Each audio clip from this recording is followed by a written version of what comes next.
We are one day out from Election Day. Less than that. Voters in Onondaga County choosing to either keep Ryan McMahon in for another term or make Democratic challenger Bill Kinney the 5th county executive.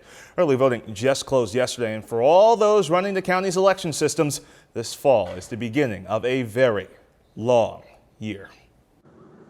If the power supply to Onondaga County's elections runs out of this building, the key that kickstarts it is Dustin Zarni.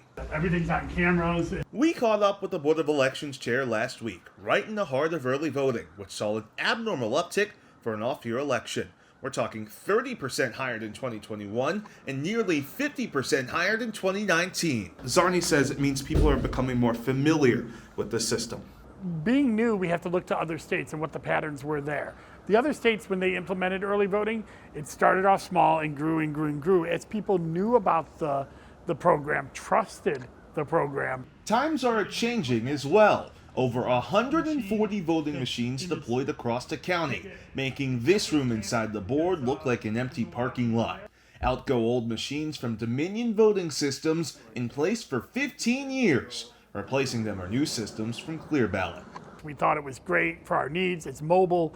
It can accommodate a lot of the future election law changes that we foresee. And they're getting a test run ahead of next year's presidential election, a chance for the raucous political climate in our nation to heal after the election denialism that followed the last one.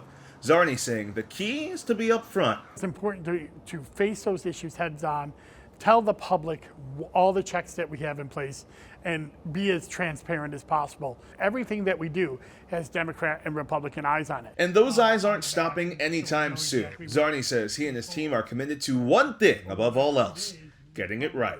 All sides of this building, Republican, Democrat, are equally dedicated to make sure that we are going to be able to give the voters their choice and be able to process that in a safe, secure, and with as few mistakes as possible. Now, Zarni says votes will blend together tomorrow night as they come in. New legislation from New York State is allowing for early voting tallies to be counted before polls close on election night, which could make things quicker.